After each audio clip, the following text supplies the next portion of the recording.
máster en Derecho Administrativo en la Universidad San Francisco de Quito, es CEO del Legal Bureau, catedrática y autora de libros y artículos en materia de Derecho Administrativo, y cuenta con una amplia experiencia en el asesoramiento en procesos legales administrativos, litigio contencioso administrativo y litigios penales en temas relacionados con la administración del Estado. Tenemos también a la abogada Lorena Flores, abogada por la Universidad de las Américas, especialista en contratación pública de la Universidad Central del Ecuador.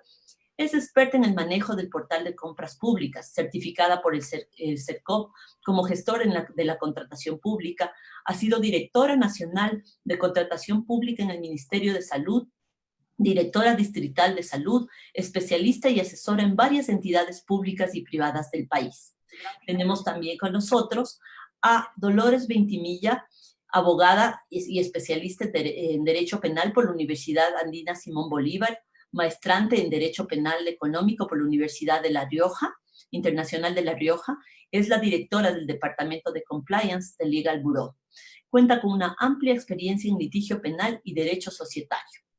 Y también tenemos con nosotros al abogado Andrés Sierra, quien es abogado por la Universidad de las Américas, máster en Derecho Internacional por la Georgetown University Law Center, máster en Asuntos Internacionales por la Graduate Institute of International and Development Studies, máster en Administración Pública por la Universidad de Harvard, John F. Kennedy School of Government.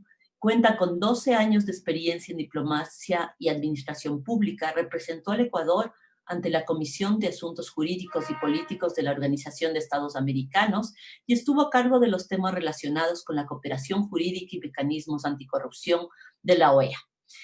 Como ustedes verán, tenemos una amplia gama de expertos en el día de hoy que nos permitirán hacer este análisis de la mejor forma posible. Siguiendo la metodología planteada, voy a pasar a leerles el caso de análisis que tendremos el día de hoy. El caso empieza de la siguiente manera. Ante el brote, alta letalidad y rápida expansión del virus WXT-2020, se genera una gran emergencia mundial que lleva a lo que sucede en el mundo. 2 años atrás, el virus CK1 golpeó al mundo generando estragos similares, pero con una letalidad mucho menor. El Ministerio para el Manejo de Pandemias de la República Andina, entre sus medidas para controlar la crisis, adquiere 3 millones de mascarillas, 5 millones de pruebas para detectar el virus y contrata los servicios de la empresa CleanAll para desinfectar los medios de transporte público. La ley andina establece mecanismos expeditos para la adquisición de insumos y la contratación de servicios en caso de emergencia. El trabajo de las autoridades se centra exclusivamente en el mantenimiento de la cuarentena y en la atención a las personas contagiadas. Sin embargo, en medio de la crisis, una investigación periodística revela que los procesos de contratación del ministerio encargado presentan las siguientes anomalías. Número 1, las mascarillas no cumplen con los estándares de protección recomendadas, no cuentan con un registro sanitario y fueron compradas por el señor Carlos Aparecido, en cuya factura consta que brinda servicios de carpintería. Adicionalmente, existe un sobreprecio de $10 por cada unidad en relación a los precios del mercado. Número 2. Las pruebas fueron adquiridas a la empresa Manufacturers LLC, constituida en California. Los periodistas comprobaron que la empresa no se encuentra activa. Además, uno de sus accionistas es la empresa Business Inc., constituida en las Islas Vírgenes. Su gerente es la señora Lola Cárdenas, quien también es accionista de una empresa de propiedad de la esposa de uno de los subsecretarios del ministerio. La esposa del subsecretario trabaja en el ministerio en calidad de asesora. Lola Cárdenas fue contactada por un medio investigativo y niega tener participación alguna en las dos compañías. Ella se dedica a vender frutas de un pequeño poblado rural al sur de la capital. 2 años atrás recibió $500 por firmar unos documentos, cuyo contenido no entendió. 3. La empresa CleanAll es de propiedad de un amigo cercano del ministro. El propietario de CleanAll registra un incremento del 300% en su patrimonio personal desde que el ministro inició su gestión. Los registros del ministerio de los últimos 3 años muestran múltiples contrataciones con esa empresa. Número 4. Finalmente, los sistemas informáticos del ministerio fueron hackeados en plena crisis y como consecuencia, información muy personal y sensible de los ciudadanos fue sustraída. La página web del ministerio también fue intervenida y se colocaron contenidos que generarían gran alarma, alternando la tranquilidad de la ciudadanía. Se conoce que los funcionarios que intervinieron en las contrataciones tenían formación médica y no contaban con entrenamiento en materia de contratación pública. ¿Qué medidas debieron tomarse para prevenir lo sucedido? Ante esta pregunta, nuestros expertos harán el análisis de diferentes áreas. Vamos a dar la palabra ahora a María Alejandra Ceballos, quien enfocará el caso desde el área de los derechos humanos. María Alejandra, por favor, continúa.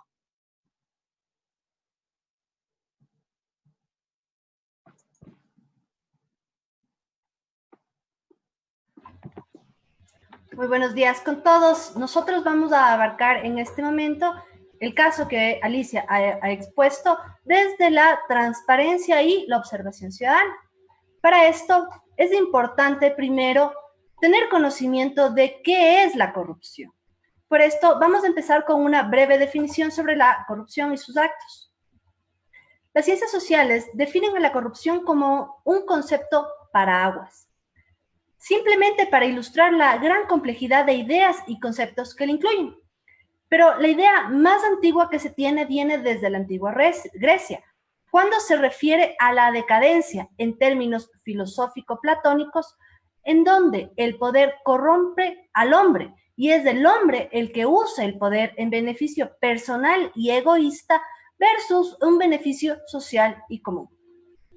Empíricamente, definir la corrupción es difícil definir la corrupción porque es un fenómeno multifactorial. Sin embargo, podríamos referirnos a la corrupción como una red de actos individuales o colectivos, comportamientos legales o ilegales que actúan simultáneamente y a lo largo del tiempo de una forma organizada y sistemática para llevar a cabo un acto de corrupción o diversos actos de corrupción.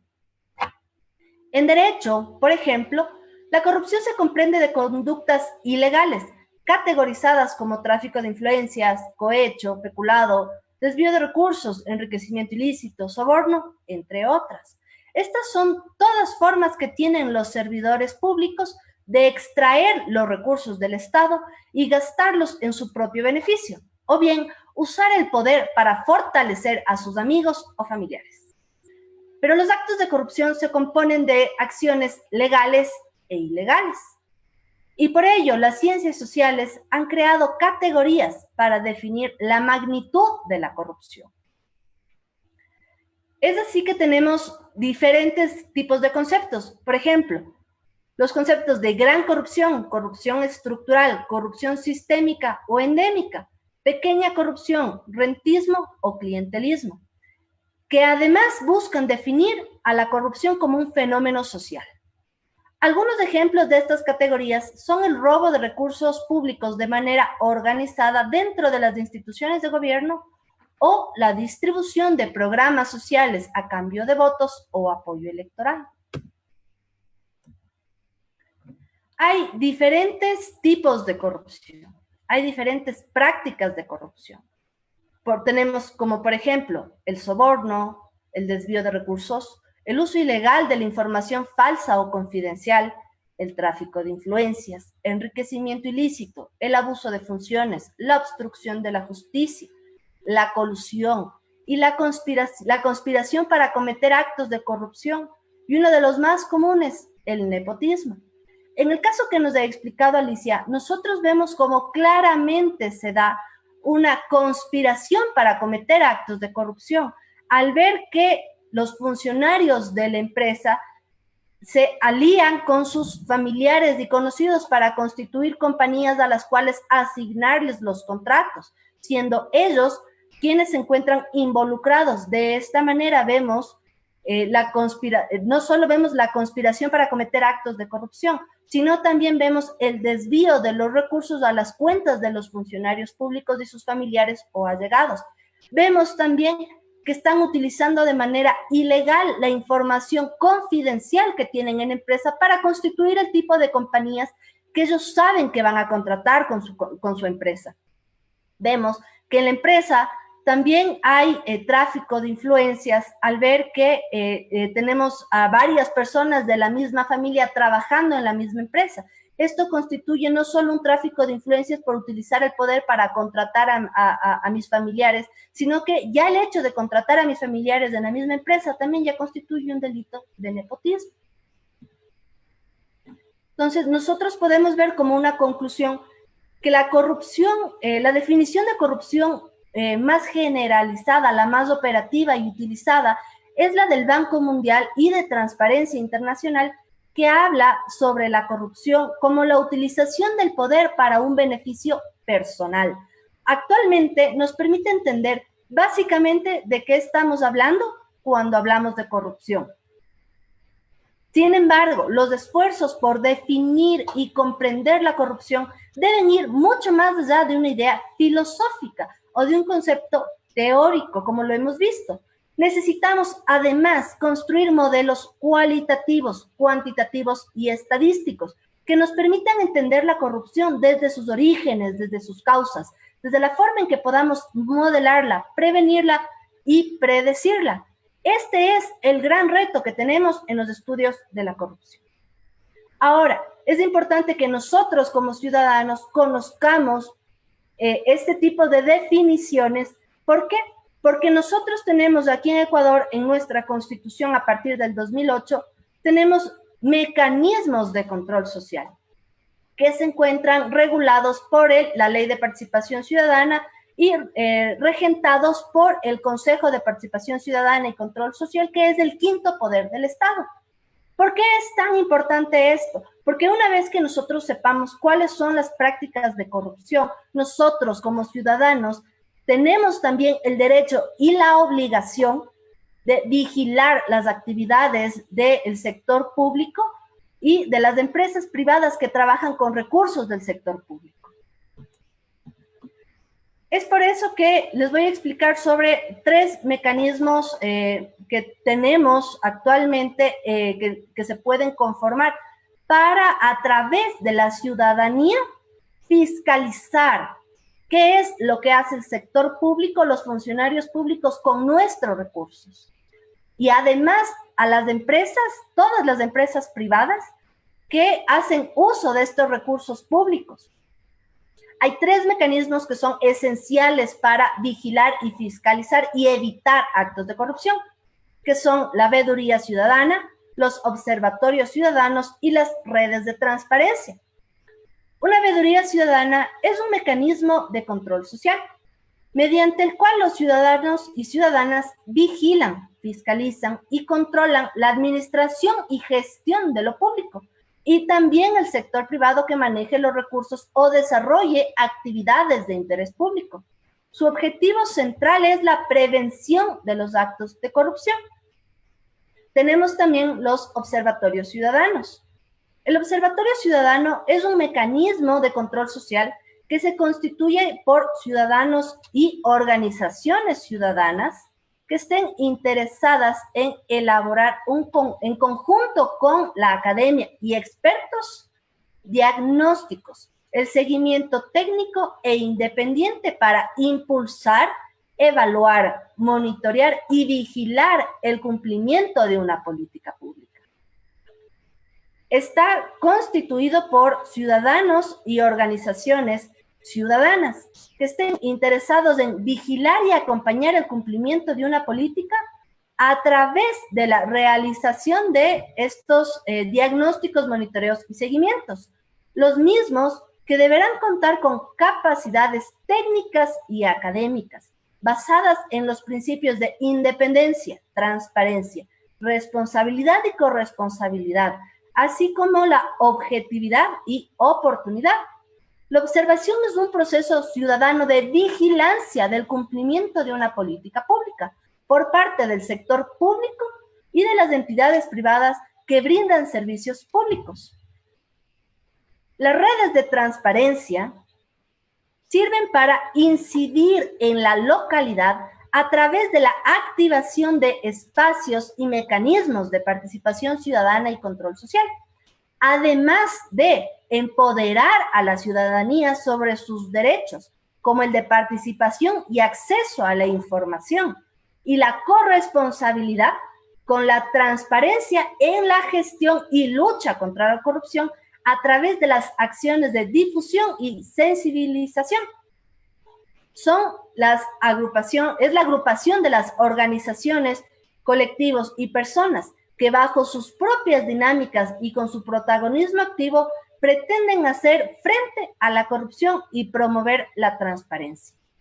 ¿Qué hace una red de transparencia? Oferta espacios de formación ciudadana y en valores para las personas a fin de construir una cultura de transparencia y participación. Constituye además redes locales de transparencia. Y por último, activa las acciones de promoción, sensibilización e incidencia en territorio que permita fortalecer la transparencia y la participación. ¿Cuáles son los resultados de los mecanismos de control social? Los resultados de los procesos de control social son entregados periódicamente al Pleno del Consejo de Participación Ciudadana y Control Social, quien a través de su Secretaría de Transparencia y Lucha contra la Corrupción podrá iniciar procesos de investigación que pueden derivar en las instituciones pertinentes de control, como lo es la Fiscalía o la Contraloría General del Estado, con una investigación formal, acarreando para esto a los funcionarios públicos y al sector privado las sanciones correspondientes. Los procesos investigativos lo que buscan es fomentar la transparencia que se traduce en principios y acciones claras, destinadas a garantizar el acceso a la información clara y oportuna para la ciudadanía sobre las acciones, recursos y decisiones que se toman en las instituciones públicas y privadas. Estos procesos pueden incluso llevar a la destitución de los funcionarios públicos, además de las correspondientes responsabilidades civiles, administrativas y legales. Como vemos, la utilización de estos mecanismos de prevención de actos de corrupción que se los impulsa desde la ciudadanía, lo que busca es hacer conocer a la ciudadanía que tiene voz y la capacidad de prevenir la corrupción, involucrándose en el proceso. Se lo hace a través del control social constante, a través de la investigación ciudadana de los procesos públicos y a través de la justicia. Todo esto para reducir el riesgo de corrupción, siempre que estos actos no queden en la impunidad. Con esto yo doy por terminada la conferencia y doy paso a nuestros compañeros. Muchas gracias.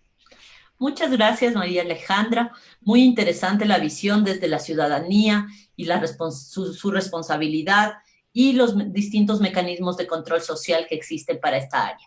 Tenemos ahora con nosotros a Gabriela Obando, quien hará el enfoque desde el derecho administrativo. Gabriela, por favor.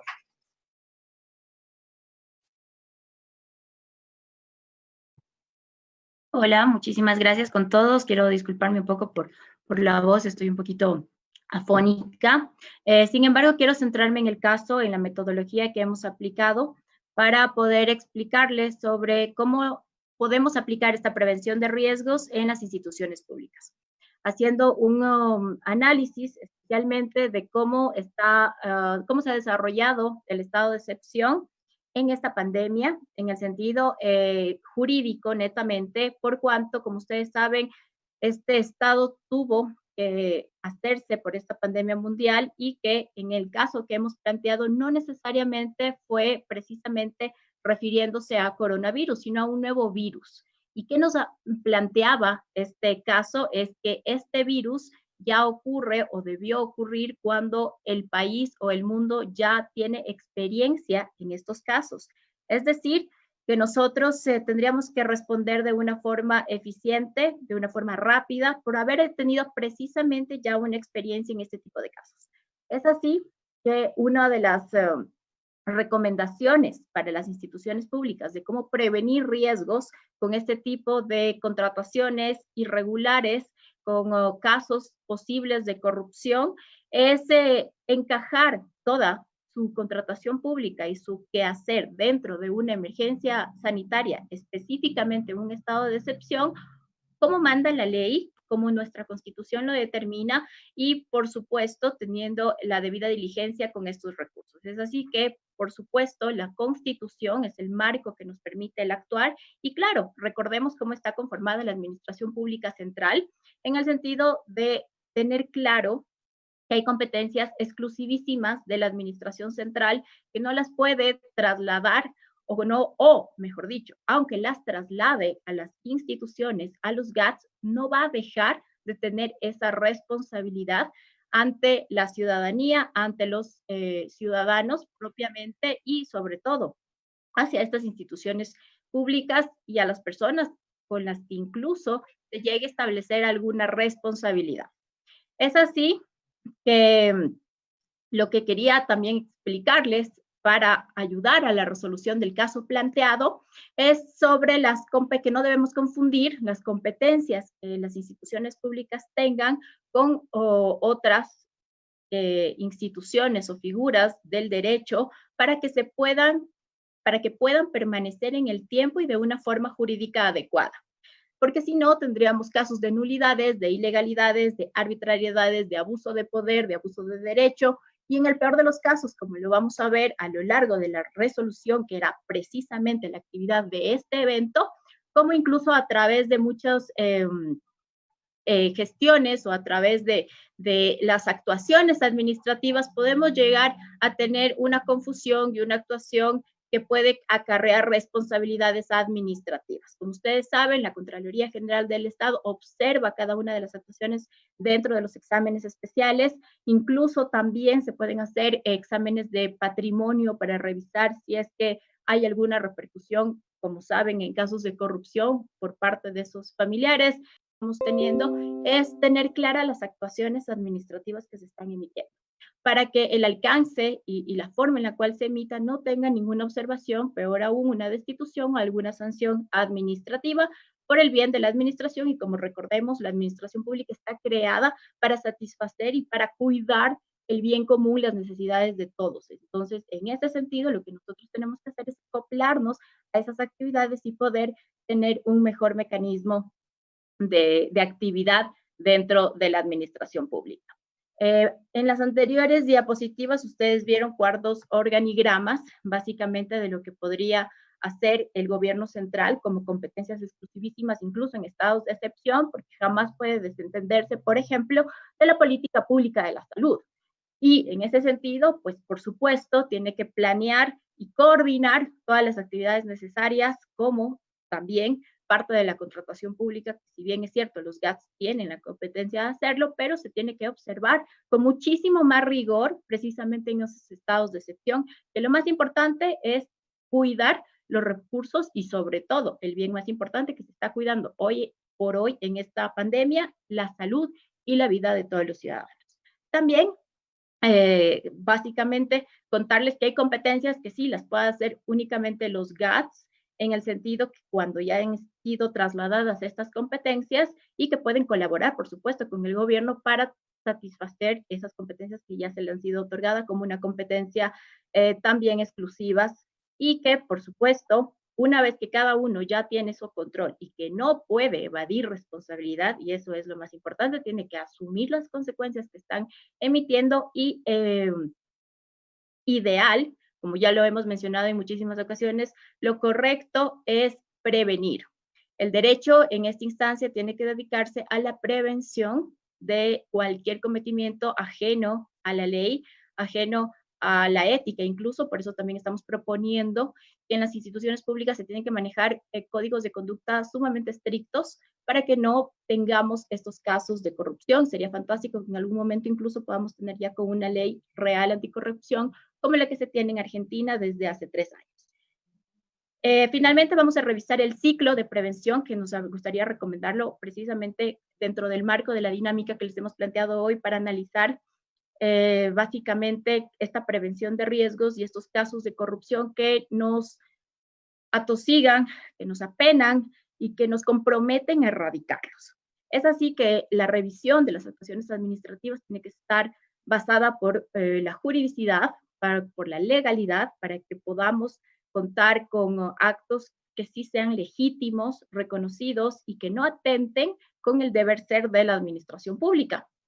También este análisis de actos administrativos que se emiten dentro de la propia contratación pública tienen que tener la motivación adecuada, correcta, para que tampoco sean observados y sobre todo, como lo decíamos, mencionando lo más importante dentro de esta rigurosidad de revisar las actuaciones administrativas, es que esta administración pública sea eficiente, sea realmente la que gestione lo mejor para el bien de todos y la ciudadanía. Y en este caso, como sabemos, lo más importante es la salud pública y que no tengamos que tener muchas más muertes, muchas más personas que no puedan acceder al servicio público de la salud.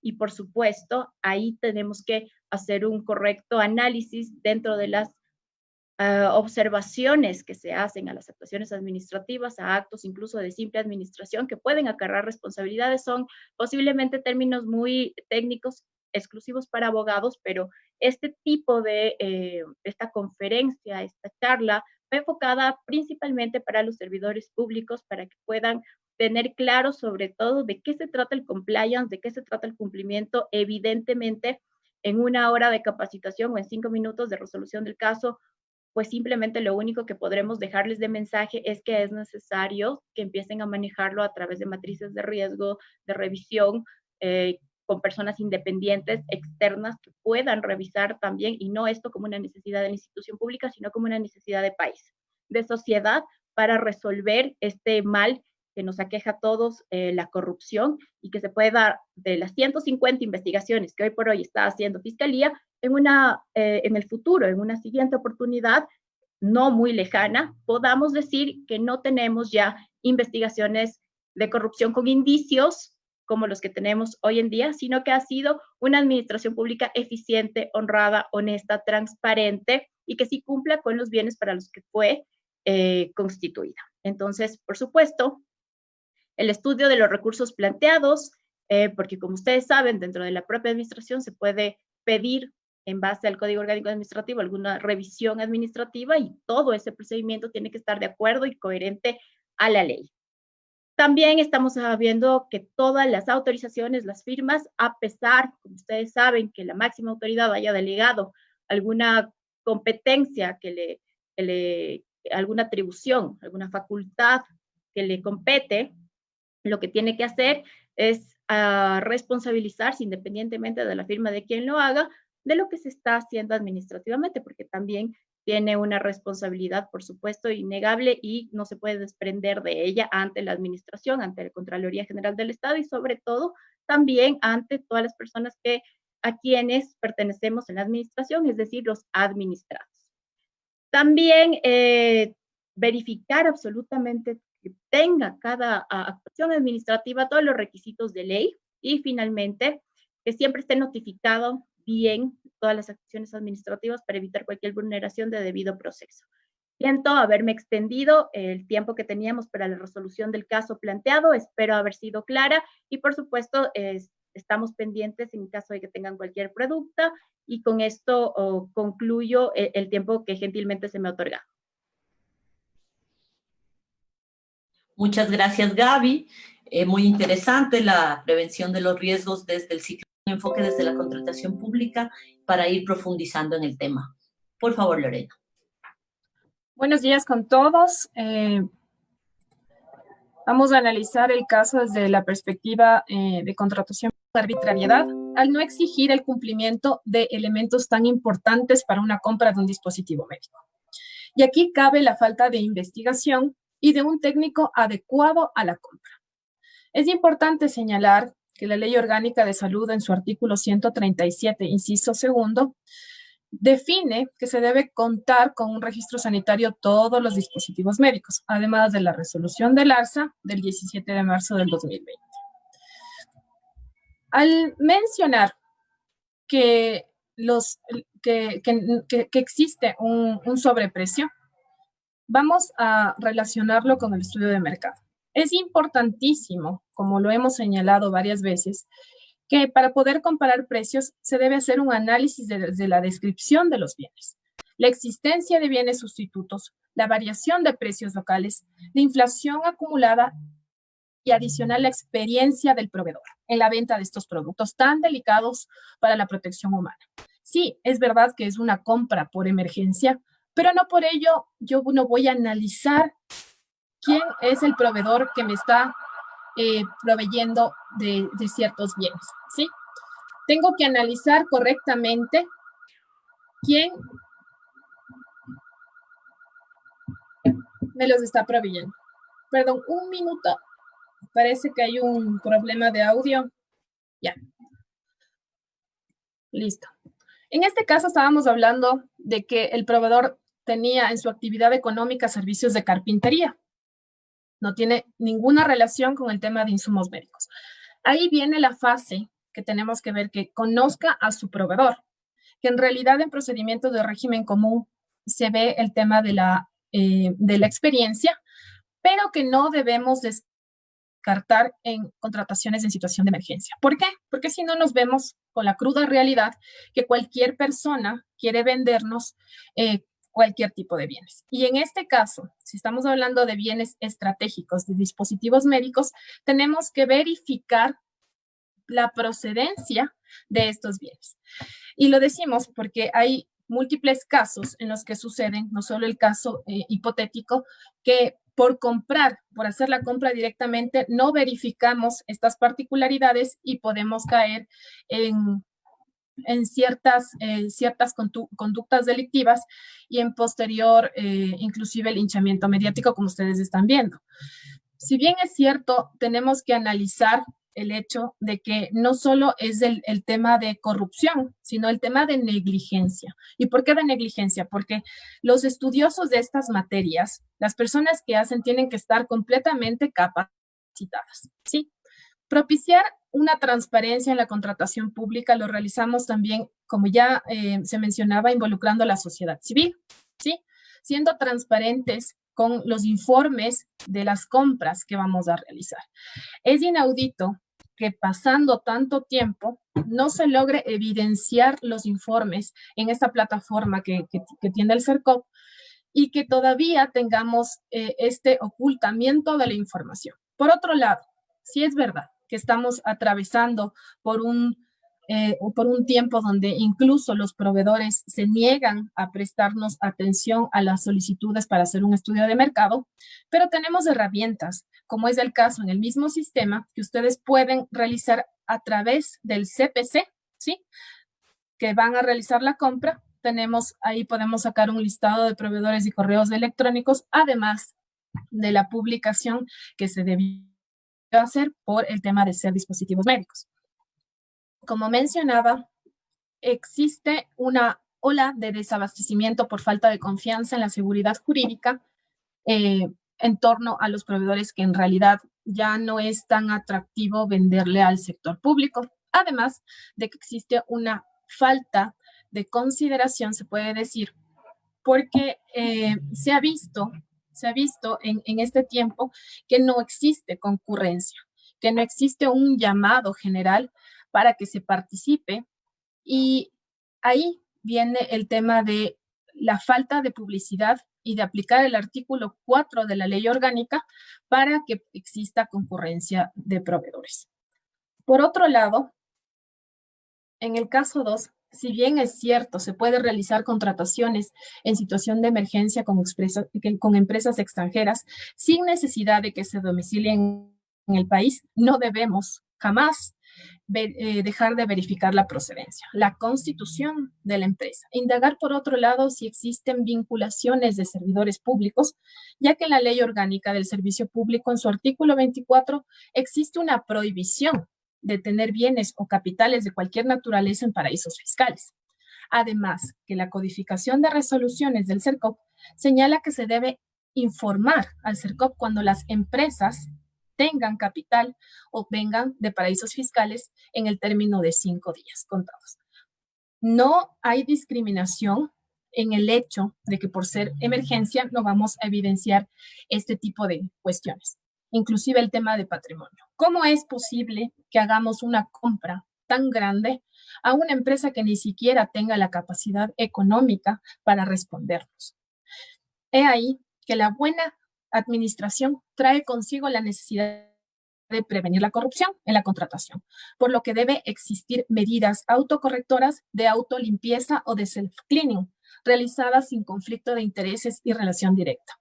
Es importante para realizar contrataciones que la administración pública cuente con un programa de cumplimiento anticorrupción preventivo desde la etapa preparatoria. Tarde, realmente ya no cabe, porque simplemente vendrán otros entes de control, pero ya está realizado el acto delictivo, ya hay determinación de responsabilidades y no hemos prevenido la erogación de gasto público de una manera ineficiente. Con ustedes pueden evidenciar que existe un ciclo que lo hemos venido publicitando, donde existe la prevención de riesgos con enfoque en el control interno y en la contratación pública. Y reitero, es importantísimo el análisis del procedimiento de contratación pública durante el estado de emergencia, propiciar la transparencia en la contratación pública, que se hagan estudios de mercado con el fin de evitar este perjuicio económico a la entidad y que se conozca y se promocione la contratación para que vengan y provengan proveedores inclusive de cualquier localidad y exista menor precio en las adquisiciones. Por otro lado, el informe de contratos. Ustedes pudieron haber visto que el CERCOP ha evidenciado de que hay múltiples instituciones que no publican sus informes, que siguen ocultando información y que realmente tenemos un problema, ya que no podemos observar realmente cuál es la compra, qué están haciendo con el dinero del Estado, y el Estado somos todos. Todos tenemos que estar involucrados en esta lucha contra la corrupción. Por otro lado, cuando se hagan los informes de finalización de emergencia, que se vea cuáles han sido las adquisiciones y si estas adquisiciones realmente han logrado su objetivo. Porque por otro lado, no es comprar por comprar, es comprar para levantar una situación de emergencia. Esto con los procesos de contratación, con las normas de control interno, con la revisión de la documentación habilitante y previo al pago. ¿Y por qué tiene que ser preventivo? Porque no puede ser posible que el día de mañana llegue a un control previo, pero ya del equipo financiero, y que recién en ese momento, cuando hemos comprado ya las mascarillas, cuando ya las hemos repartido, cuando realmente ya está hecha la compra, recién en ese momento se den cuenta de que existen vicios en esta contratación. Toda contratación tiene que ser prevista de una manera preventiva. Los funcionarios tienen que capacitarse, ¿sí? Tiene que haber una política de compliance para que el día de mañana exista disminución de este tipo de actuaciones en el sector público. Muchísimas gracias y les dejo la palabra a los siguientes panelistas. Muchas gracias, Lorena. Dolores, muy interesante. Lorena, muchas gracias, Lorena. Muy interesante el enfoque desde las compras públicas en el área de salud y los elementos principales a ser considerados. Ahora le vamos a dar paso a Dolores Ventimilla, quien va a hacer el enfoque desde el área penal. Dolores, por favor. Bueno, muchas gracias. Buenos días con todos. Sí, es necesario determinar que el derecho penal es un derecho personalísimo y es un derecho punitivo. Cuando llegamos a estas alturas es cuando el derecho penal busca un castigo y una reparación para las personas que no han implementado lo que son un compliance o cualquier otro tipo de prevención de delitos y de irregularidades tanto en el sector público como en el sector privado. ¿Y por qué hago esta distinción del sector público y el sector privado? Porque únicamente las personas que son castigadas por el cometimiento de ilícitos no son solo los servidores públicos o los funcionarios públicos, sino también son las personas privadas. Tenemos varios tipos penales, como lo que es el cohecho. Hoy por hoy es muy de moda, por decirlo de esta manera, el prender las noticias y escuchar el tema o sobornos, que se le conoce como cohecho, o muchos casos de cohecho que se han dado en el tema de esta pandemia, y como ya lo vamos a analizar en el caso en específico de nuestro estudio de hoy. ¿Qué es el cohecho? El cohecho es cuando un funcionario público revestido por la potestad estatal que está establecida en la Constitución y las normas, reciban o acepten por sí o por interpuesta persona beneficios económicos a cambio de hacer o no hacer cualquier tipo de cosa o cualquier tipo de actividad. En este caso, es necesario determinar que el cohecho es un delito penal de doble vía, porque el artículo 280 no solo prevé una sanción al funcionario público que recibe esa dádiva, sino también determina que la persona, en este caso la persona que no tiene esa potestad de funcionario público, que bajo cualquier modalidad ofrezca o prometa a un servidor público un dativo, una dádiva, ventaja o algún beneficio económico que son indebidos o cualquier otro orden material, porque muchas veces no se traduce en dinero, sino se puede traducir en otro favor, también se estaría cometiendo el ilícito de cohecho. Es muy, está muy de moda, como lo había dicho, el escuchar que, claro, existe este cohecho a cambio de contratos o a cambio de la compra de varios insumos, como vamos a evidenciar en el caso del caso que estamos estudiando el día de hoy. Otro tipo penal que es muy susceptible que se cometan en estos casos es el tipo penal de peculado. El tipo penal de peculado está establecido en el artículo 278 del Código Orgánico Integral Penal y establece de igual manera las o los servidores públicos y las personas que actúen en virtud de una potestad estatal en alguna de las instituciones del Estado determinadas en la Constitución de la República y en la ley, que en beneficio propio o tercero o de terceros, eso es muy importante, porque no es necesario que la persona que cometa peculado se beneficie a sí mismo, sino que puede beneficiar a un tercero. Y de igual manera, vamos a ver en estos casos que se puede beneficiar a un familiar o a un amigo o incluso a una persona desconocida. Que abusen, que apropien, distraigan o dispongan arbitrariamente de bienes muebles o inmuebles, dineros públicos o privados, efectos que les representan, piezas, títulos o documentos que estén en su poder en virtud o razón de su cargo. En este caso, es un delito bastante amplio el tema del peculado, porque encontramos más de un solo verbo rector. Como podemos haber visto, es que abusen, un verbo rector, que se apropien, otro verbo rector, que distraigan o dispongan arbitrariamente. Entonces, en un solo tipo penal podemos encontrar 4 conductas que pueden ser castigadas por este ilícito del 278, que es el ilícito de peculado. Y hoy por hoy es el caso que es el ilícito penal que se está cometiendo con mayor frecuencia y considero que puede ir de la mano con los otros temas que estamos estudiando. Por ejemplo, el tráfico de influencias. El tráfico de influencias está también determinado y tipificado en el artículo 285 del Código Orgánico Integral Penal. Y ese tráfico de influencias también nos habla acerca de los servidores públicos y las personas que actúen enmarcadas en esa potestad. De igual manera, este tipo penal establece que estos servidores que prevaliéndose de sus facultades, es decir, tomando ventaja de esas facultades que tienen, de su cargo o de cualquier otra situación derivada de su relación personal o jerárquica, ejerza influencia en otra persona u otro servidor para obtener un acto o resolución favorable a sus intereses o de terceros.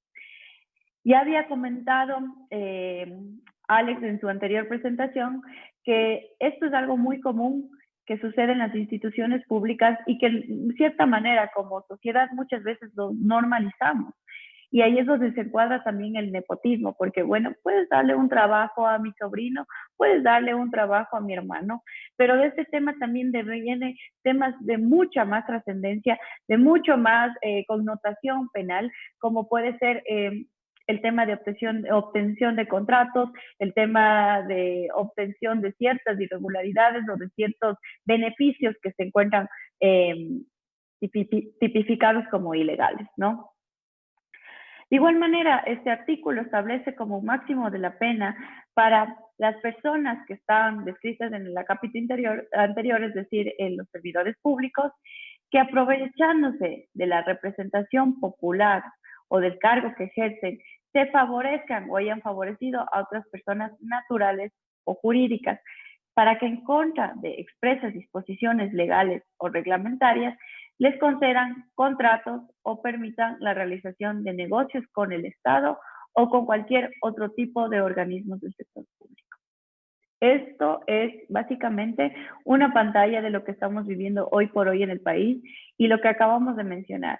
Puede ser algo simple como el tema de entregar algún puesto, ofrecer cargos, pero también puede ser algo más complicado y que la ley y el legislador establece un máximo de la pena aplicada en este caso cuando se valen de estas influencias, se valen de esta situación jerárquica para obtener contratos o beneficios que tengan que ver con negocios con el Estado ecuatoriano.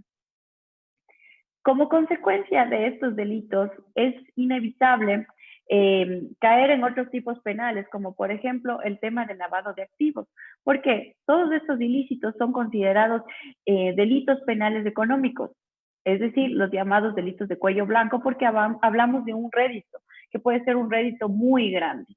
¿Qué es lo que va a pasar con este dinero?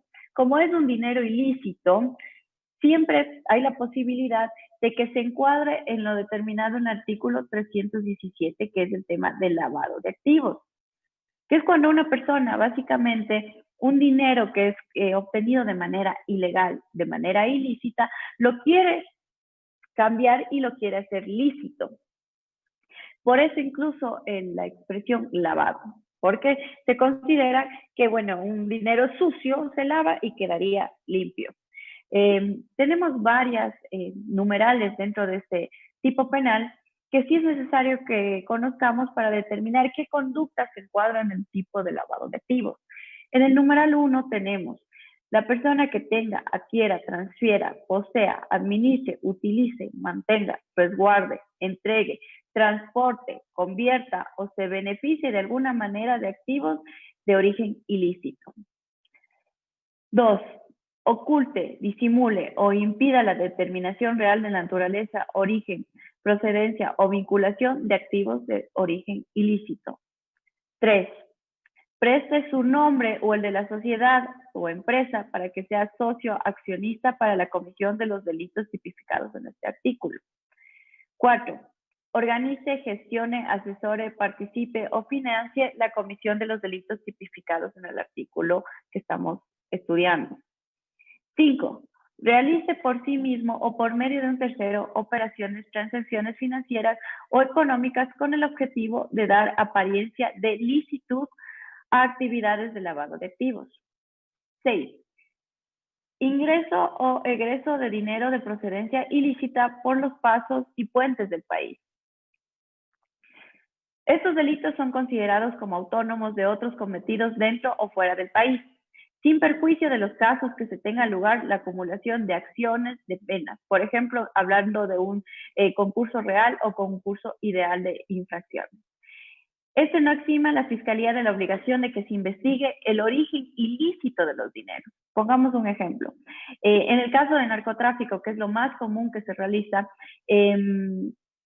la Fiscalía tiene la obligación no solo de sancionar por el delito de lavado de activos, sino tiene la obligación de investigar el delito madre, es decir, el origen de los dineros, de los haberes ilícitos, que sería el narcotráfico. Por lo tanto, formularía cargos no solo por el delito de lavado de activos, sino también por el delito madre de narcotráfico a los autores de los mismos, ¿no? De igual manera, vamos a establecer otro tipo penal, que es el enriquecimiento privado no justificado, que también considero que guarda mucha relación y es consecuencia del ilícito de los delitos anteriormente mencionados, por los réditos económicos que generan estos tipos penales. El enriquecimiento privado no justificado Básicamente es cuando una persona no puede justificar, una persona que no está vinculada al sector público, no puede justificar la procedencia legal o lícita de sus bienes. Entonces se considera como un enriquecimiento privado no justificado. ¿Cuál es la diferencia del enriquecimiento ilícito? Que cuando hablamos del enriquecimiento ilícito, hablamos del enriquecimiento de los servidores públicos, a diferencia del privado que hablamos de los privados. De igual manera, el servidor público no va a poder justificar la licitud de los bienes o la legalidad de los mismos y se podría encuadrar en lo que determina el artículo 279 del enriquecimiento ilícito. De igual manera, como consecuencia de estos actos, es evidente que se puede devenir en un tema de fraude procesal o lo que muchos llamamos hoy por hoy, que está establecido en el numeral 1 de la diapositiva, que es el encubrimiento.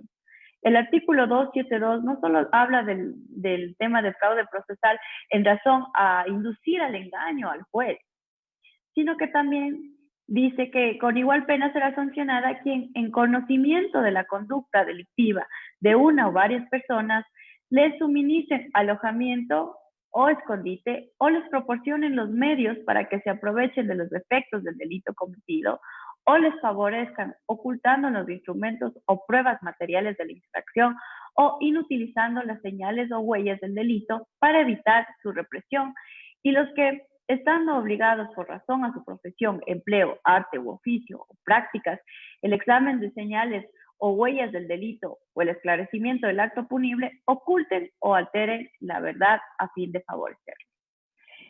Anteriormente, el Código Penal que fue derogado establecía como una de las figuras de autoría al encubridor. Hoy por hoy el encubridor ya no existe, ha sido derogado. Tenemos diferentes tipos de autoría y la complicidad. Sin embargo, el tema del encubrimiento es considerado hoy por hoy como un delito autónomo dentro del delito 2, del artículo 272 de fraude procesal. Entonces, el encubrimiento lo vemos como un delito penal hoy por hoy. De igual manera, un ilícito que se comete con bastante frecuencia es el tema del testaferrismo. ¿Qué es el testaferrismo? Por decirlo en palabras simples de entendimiento, es el testaferro es la persona que presta el nombre para que se le pongan los bienes obtenidos de manera ilícita a su favor. En este caso, evidentemente, como hablamos anteriormente, existen varios delitos que dan un rédito económico bastante grande, y que es la conducta delictiva que realiza el infractor, es buscar varios testaferros porque no puede justificar esos bienes, porque estaría inmerso en otro tipo penal que sería el enriquecimiento privado no justificado o el enriquecimiento ilícito, y los testaferros básicamente lo que ayudan es prestando su nombre para que no exista esa dificultad o no se encuadre en otro tipo penal. Tenemos los delitos contra la información pública reservada, que también es del análisis del caso, que es que la persona que destruya o inutilice información clasificada de conformidad con la ley será sancionada con la pena privativa de libertad de 5 a 7 años. De igual manera, hace una distinción en el tema del servidor público y señala la o el servidor público que, utilizando cualquier medio electrónico o informático, obtenga ese tipo de información, será sancionada con pena privativa de libertad de 5 años. Y el acceso no consentido a un sistema informático telemático o de telecomunicaciones también se encuentra prohibido por ley. En el caso en concreto, vamos a determinar que existe varios tipos penales. Como en el inciso 1 estamos hablando de peculado, podemos determinar que existe también tráfico de influencias, podemos determinar lavado de activos, posiblemente cohecho, y como último podemos determinar que existe el tema de delitos contra la información pública reservada y posiblemente el acceso no consentido al sistema informático, telemático o de telecomunicaciones, ya que estaríamos hablando de un hackeo. Para concluir, tengo que decir que Como ya lo dije anteriormente, el derecho penal es punitivo y es mi recomendación como profesional evitar llegar a estas instancias. La implementación de programas de prevención de delitos y de prevención de riesgos es fundamental, no solo en el sector público, sino en el sector privado, para no tener que llegar a esta área del derecho penal. Con eso concluyo mi presentación. Les agradezco a todos por su atención. Muchas gracias, Dolores. Muy interesante la tipificación de delitos penales, su diferenciación y sobre todo la profundidad con la que hay que hacer el análisis para tomar en cuenta todas las condiciones y conductas a su alrededor y no cometer errores al momento de impugnarlos. Ahora tenemos a Andrés Sierras. Por favor, Andrés, si nos puedes iniciar tu presentación. Muchas gracias, Alicia. Encantado de estar con todos ustedes. Bueno, desde nuestro punto de vista, como hemos mostrado tras el profundo análisis de este caso ficticio que hemos creado, la corrupción debe ser entendida en toda su complejidad. Es un fenómeno que tiene que ser abordado desde un enfoque de todo el gobierno y de toda la sociedad. Pues la corrupción no se limita solamente a lo público, es un fenómeno o una dinámica de dos vías. Nuestra propuesta es que el ADN del combate a la corrupción evolucione hacia un ejercicio integral de cumplimiento público, cuyo ADN contemple el manejo de riesgos, el cumplimiento de normas y la construcción de un sistema y una cultura de integridad pública y buen gobierno. La OSD define la integridad pública como el posicionamiento consistente y la adhesión a valores éticos comunes, así como al conjunto de principios y normas destinadas a proteger, mantener y priorizar los intereses públicos sobre los intereses privados. Ahora, en el sector público las normas son muy claras, mayoritariamente. No obstante, el estricto cumplimiento de estas normas o en general de la ley no ha sido suficiente, ya que muchas de las conductas, como fue expresado anteriormente, no constituyen delitos, no están tipificadas como delitos o como contravenciones. Sin embargo, son conductas contrarias a la ética y podrían constituir un quebrantamiento de la integridad pública. En este contexto, el manejo de riesgos es esencial, es un elemento crucial, pues es la herramienta más útil para reducir los espacios de corrupción en el sector público. Existen varias metodologías para la gestión de riesgos, dependiendo del contexto, podríamos utilizar una u otra. Sin embargo, podemos resumir la gestión de riesgos en 4 pasos. Primero, la identificación. Segundo, la evaluación de riesgos. Tercero, la evaluación de mecanismos de control. Y, finalmente, lo que se conoce como el control de riesgos. En el contexto del cumplimiento público, la identificación y evaluación de riesgos son procesos sumamente delicados, que implican un diagnóstico integral de todos los aspectos relacionados con la institución pública. Esto incluye la estructura organizacional de la institución, los procesos que se encuentran vigentes para sus operaciones, las normas externas e internas que afectan el funcionamiento de la organización, los perfiles profesionales de las personas que ahí trabajan, los mecanismos mediante los cuales estas personas ingresaron a la institución, hubo o no hubo una política de meritocracia, y asimismo también, como lo vimos en el caso que analizamos, la eficacia de los sistemas informáticos, pues el sector público maneja datos personalísimos y privativos de los ciudadanos que deben ser tratados con extenso cuidado. Un diagnóstico integral necesariamente implica colectar, procesar y analizar datos cualitativos y cuantitativos. Y este proceso debe ser inclusivo, debe contar con la participación de la sociedad civil, del personal de la institución, de los usuarios de los servicios públicos, incluso se puede contar con la participación de los proveedores de servicios y de productos para que cuenten su experiencia en el proceso de contratación con la organización en particular.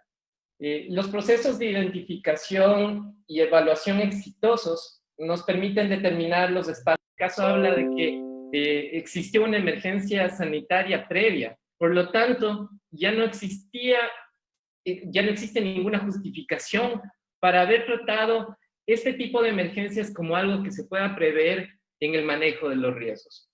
Debió existir, en primer lugar, un plan para manejo de crisis, y en el marco de ese plan, por supuesto, habían cosas a las que se podían haber dado máxima atención, porque asumimos que si es que en esta crisis están pasando este tipo de fenómenos, en la anterior crisis definitivamente se pudieron haber presentado. Entonces existen alertas rojas que pudimos haber detectado con anterioridad, y son aquellas cuyo impacto y probabilidad, los dos son altos, y por lo tanto requieren la máxima atención de las autoridades, ¿no? Y tenemos aquí los rangos, si se puede decir así, o los grados de riesgos que podemos manejar. En el caso que atendimos, por supuesto, los procesos de contratación pública que son previstos en el marco de una emergencia requieren una máxima atención de la autoridad. ¿Por qué? Por todas las flexibilidades y los procesos expeditos que esto involucra, en los cuales pueden haber varios espacios para que se cometan delitos. Otra cosa que se debió, por supuesto, mantener como máxima prioridad en la cuestión de manejo de riesgos es la cuestión de la protección de datos y de los espacios informáticos, de los sistemas informáticos de la institución, debido a que estos espacios sirven para comunicar lo que está sucediendo en el transcurso de la crisis a la ciudadanía. Así que es muy importante en todo momento mantener una atención y un seguimiento muy cercano a estos aspectos. Por supuesto, otro aspecto que requeriría gestión o máxima atención es la política de recursos humanos, ¿no?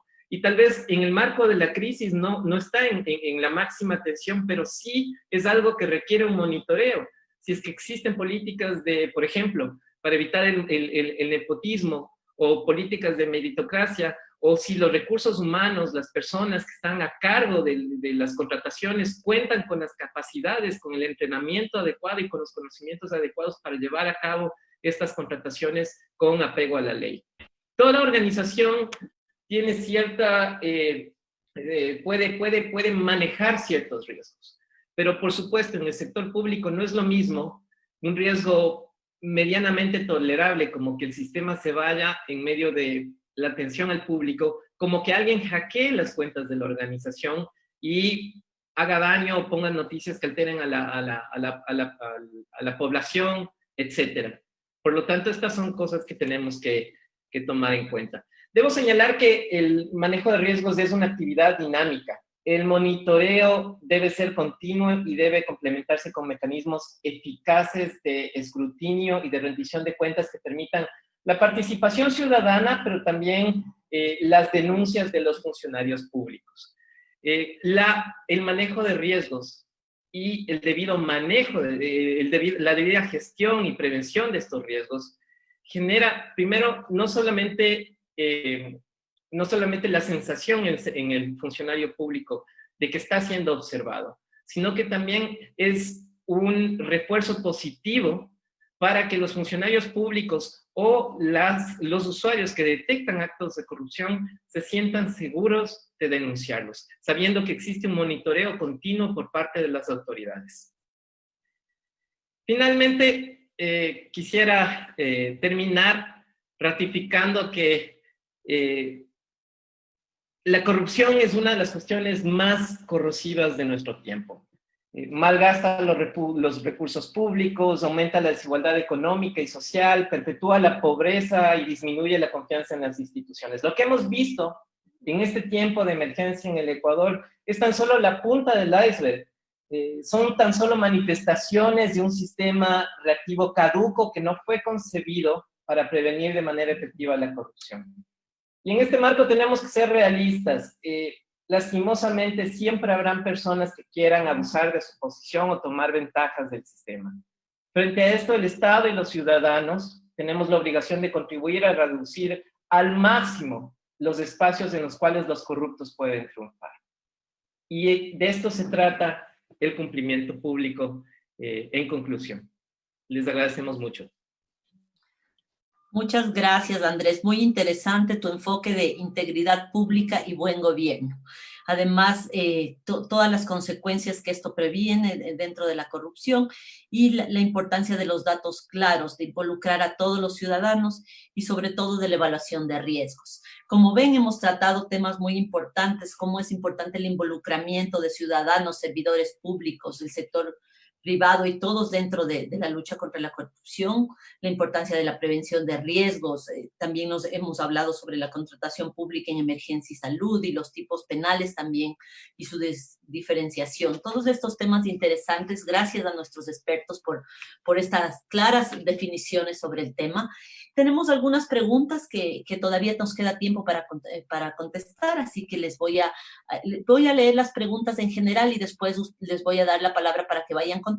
No son muchas y quisiéramos atender a quienes han participado activamente en esto. Tenemos de Bella Luna nos hace la pregunta de ¿puede realizarse un alcance al plan de emergencia inicial e integrar nuevas actividades a realizar por el tema de la emergencia y en base a esto realizar nuevas contrataciones? Buen Castillo nos pregunta, por favor, ¿cómo se determina un sobreprecio en una compra? Axel Narváez nos hace la pregunta de ¿se puede utilizar las técnicas especiales de investigación señaladas a partir del artículo 483 del COIP para prevenir delitos de peculado? Natalia Benítez nos hace otra pregunta. ¿Qué tipo de instrumentos, parámetros o metodología debe ser aplicada desde la administración pública en los estudios de mercado, a más de la comparación de precios, para establecer el mejor costo de un bien, servicio u obra e identificar un posible sobreprecio? Creo que tenemos algunas sobre los sobreprecios. Y finalmente, cómo los ciudadanos pueden involucrarse más directamente con las vedurías para trabajar conjuntamente guiados por las mismas. Dejo estas preguntas sobre la mesa. Si es que tenemos tiempo, contestaremos algunas otras que vengan después, pero estas vienen del foro directamente. No sé quién quiere empezar de ustedes.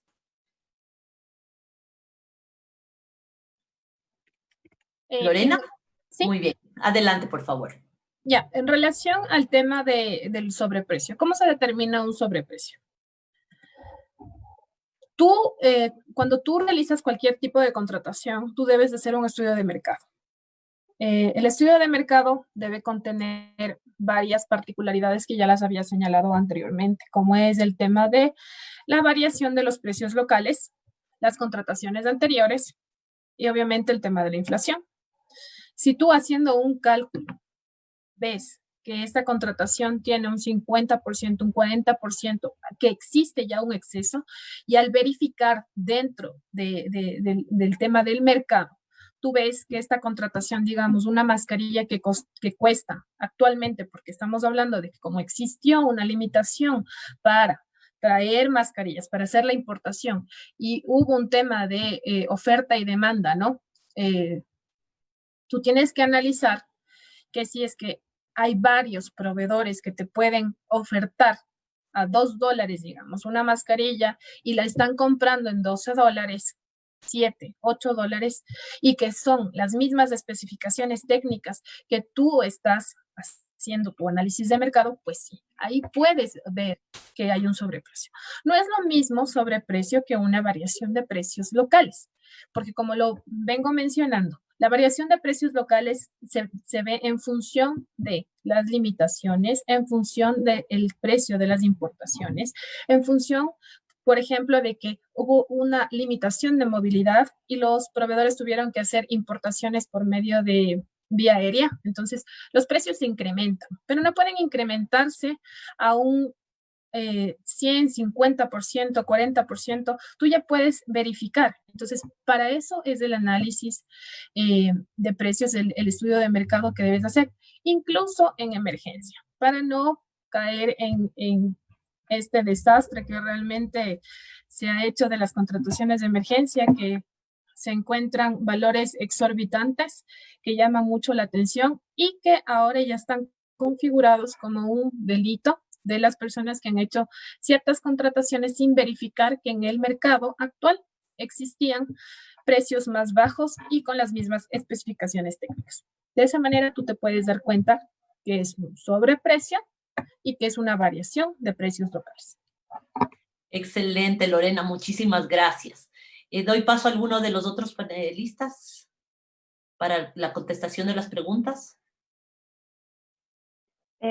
Alicia, no sé si me permites poder contestar la pregunta que nos habían hecho acerca del artículo 486 del Código Orgánico Integral Penal. Adelante, por favor. Bueno, más que nada lo que habla este tipo penal es una técnica de investigación que utiliza la Fiscalía en el caso de delincuencia organizada. Nos hemos regido únicamente el día de hoy al caso que hemos estado investigando. Sin embargo, se puede devenir otros tipos penales en relación a las conductas que se vayan estableciendo o esclareciendo en el proceso. Este caso podría sí ser utilizado por la Fiscalía siempre y cuando la Fiscalía necesite o quiera verificar la entrega de una especie, la entrega de una sustancia o la entrega de algo. Como, por ejemplo, en el caso de las mascarillas, puede haber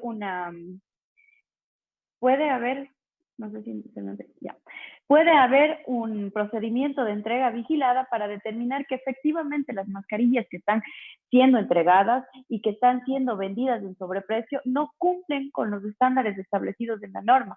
Entonces es factible que se realice este tipo de técnicas investigativas por parte de la Fiscalía y por parte de la Policía Judicial a fin de determinar un delito flagrante. En el caso de que se evidencie que efectivamente estas mascarillas no cumplen con los requisitos o con los parámetros y ya se tenga determinado el sobreprecio establecido o ya se tenga determinado el peculado, bueno, la Fiscalía puede y está en la obligación de realizar una audiencia, poner a las personas responsables en órdenes del juez y de la autoridad competente y debería aplicarse una audiencia para la calificación de flagrancia y según el caso, bueno, Fiscalía decidirá si formula cargos o si es que se abre una investigación previa.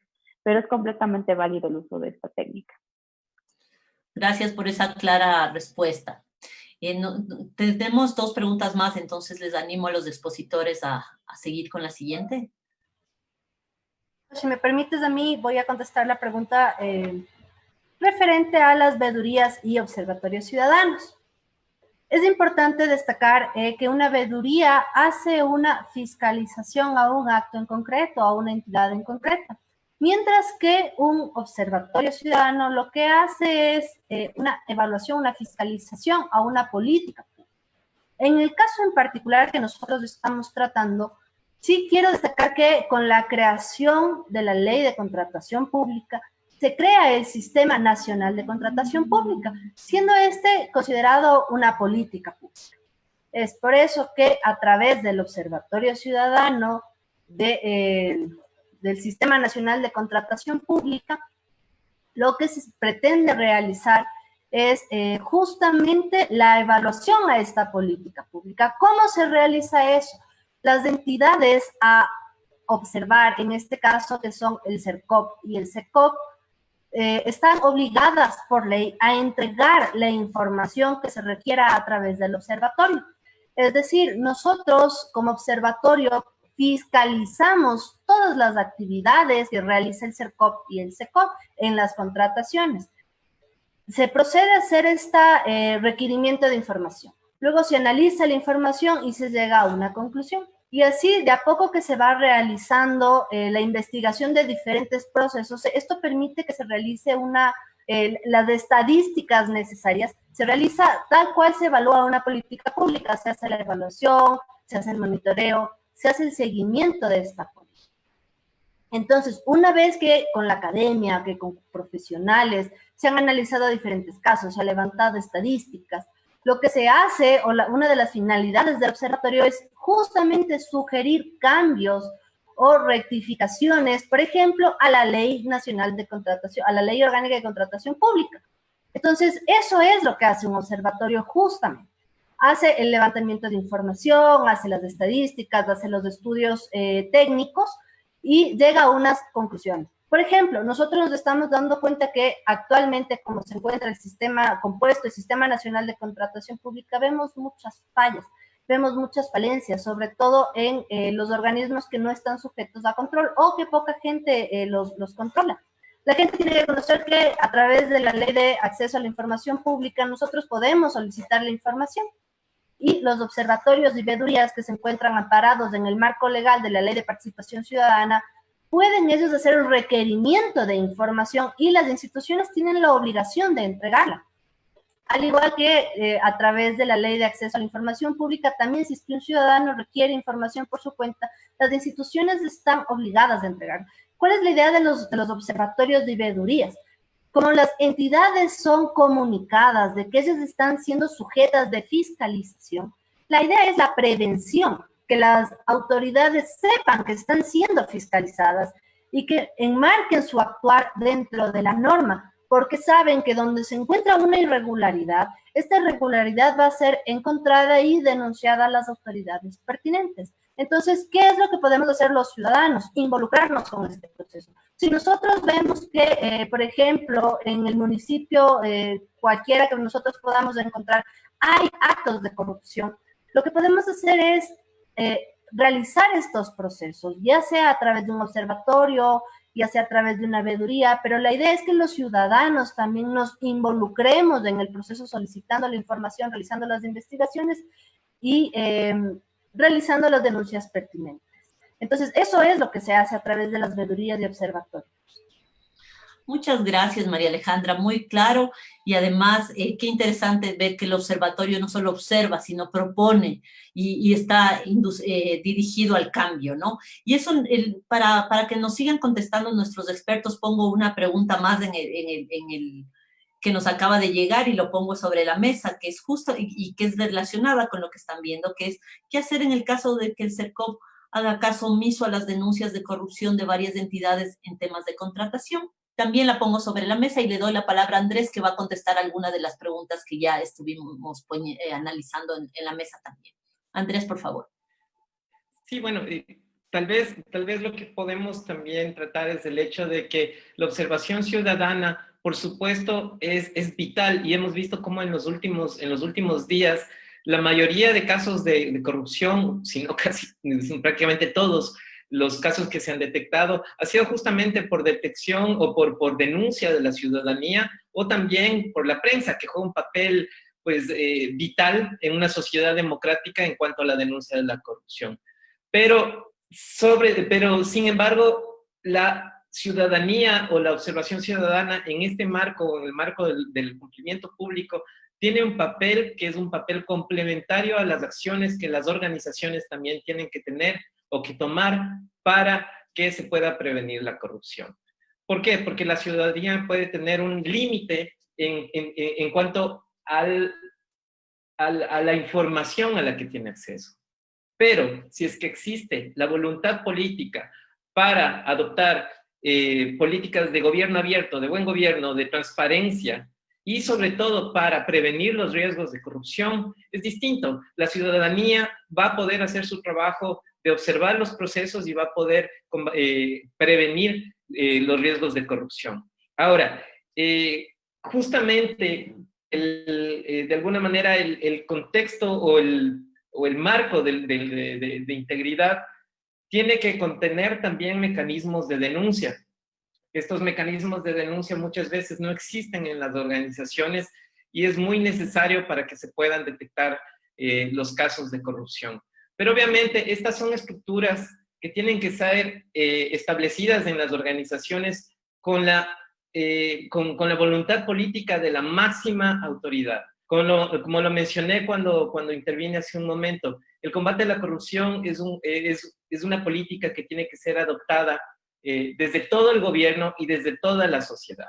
Por lo tanto, si existe la voluntad política de la más alta autoridad para comenzar a establecer marcos de integridad, para establecer auditorías externas, para determinar cuáles son los riesgos de las organizaciones, para mantener procesos de monitoreo de esos riesgos constantemente y para obviamente facilitar la observación ciudadana, pues en ese caso todo este marco de integridad será un marco será un marco efectivo para el combate a la corrupción. Y obviamente eso daría también cuenta de todas las denuncias que pueden ser no tomadas en cuenta por organizaciones como el CERCOP. Por el momento, lo que nosotros hacemos es incentivar a la ciudadanía a que siga observando y a que siga tomando contacto con por ejemplo, en este caso, el Observatorio contra la Corrupción en materia de contratación pública, podría ser un buen canal para comunicar estas denuncias que lastimosamente el CERCOP no ha tomado en cuenta, ¿no? Así que hay mecanismos, pero los ciudadanos estamos llamados también a hacer uso de esos mecanismos para que podamos contribuir al control de la corrupción. Muchas gracias, Andrés. No sé si alguno de los otros expertos quiere contestar alguna de las preguntas. Creo que casi todas han sido contestadas, pero por si falta alguna cosa. Y por parte del foro no tenemos más preguntas. Creo que entonces daríamos por finalizada esta conferencia del día de hoy, no sin antes agradecer a cada uno de los expertos, agradecer a Legal Bureau por su compromiso contra la lucha anti-corrupción y también el fomento de la transparencia. Gracias porque además de hacer su trabajo excelentemente, ustedes están preocupados por el desarrollo de este país y con este tipo de conferencias, ese es el objetivo que se pretende. No sé si de parte de los expositores tenemos alguna otra intervención y si no daríamos por terminado el evento. Queremos agradecer a todos los que han participado en el evento. Gaby, no sé si van a hacer algún cierre o daríamos por terminado entonces aquí la conferencia. Bueno, yo quería agradecer a todas las personas que han participado. También, más allá, creo que hay importantes preguntas que justo muy bien lo señaló usted, querida Alicia, que nosotros realmente lo que estamos haciendo con este estudio, con esta forma multidisciplinaria con la cual estamos analizando cada uno de los problemas, es plantear ya una solución sin necesidad aún de reformar la ley, sino con una matriz y una metodología que ya se puede implementar desde ya para sanear todos estos problemas de contratación pública, los que tenemos, sabemos que son más de 150, que ya están en todos los periódicos, sino también aquellos que pueden ocasionarse con la prevención, que es lo que tratamos de educar y capacitar hacia todas las personas. Entonces, simplemente agradecerles a las personas que están interesadas a llamar a todos aquellos que quieran conocer más sobre esta metodología, porque evidentemente a través de una hora es muy complicado exponer todo el trabajo que nosotros venimos realizando, comprometerles a también presentar propuestas que puedan ayudar a beneficiarnos a todos, porque siempre, si nosotros atacamos a la corrupción, estamos generando un mejor país, un país con muchas más oportunidades que nos pueda garantizar la transparencia y que nuestros recursos van a ir destinados para lo que realmente están destinados, que es la salud pública, el bienestar, la educación. Es muy penoso ver muchos niños que no están o no pueden ir no acceder a medios tecnológicos precisamente porque no hay recursos, tampoco que hay personas que se mueren porque no tienen atención a salud pública, y de eso se trata del Estado, que se manejen con toda la diligencia y toda la delicadeza esos fondos públicos para el bienestar de todos y sobre todo de las personas más vulnerables. Entonces, este aporte de todas las personas que estamos el día de hoy compartiendo nuestros conocimientos, usted también colaborándonos con el planteamiento de este foro, lo que nosotros estamos haciendo es plantear ya una alternativa, plantear ya una solución en la que no es empírica, sino es profesional, técnica, multidisciplinaria, y sobre todo también llamar a la conciencia de las personas que participan de esa administración pública directa e indirectamente, como por ejemplo los contratistas, para que se comprometan a trabajar por un Ecuador distinto, por una transparencia real en cada una de las acciones que realizamos. Sin más, agradecerles nuevamente a todos, a ustedes como profesionales que se han comprometido también a cambiar este país desde nuestra profesión, utilizar al derecho como esa herramienta preventiva, y a las personas que tienen su tiempo de educarse, de crear. Ahora, después de la crisis, vengan más alternativas como las que ustedes presentan. La realidad que vamos a vivir de ahora en adelante depende de todos nosotros, así que tomo sus palabras en cuanto a la necesidad de que todos nos responsabilicemos y pongamos algo de nuestra parte para cambiar esta situación. Gracias a todos, que tengan un muy buen fin de semana. Muchas gracias. Gracias a todos. Gracias, chicos.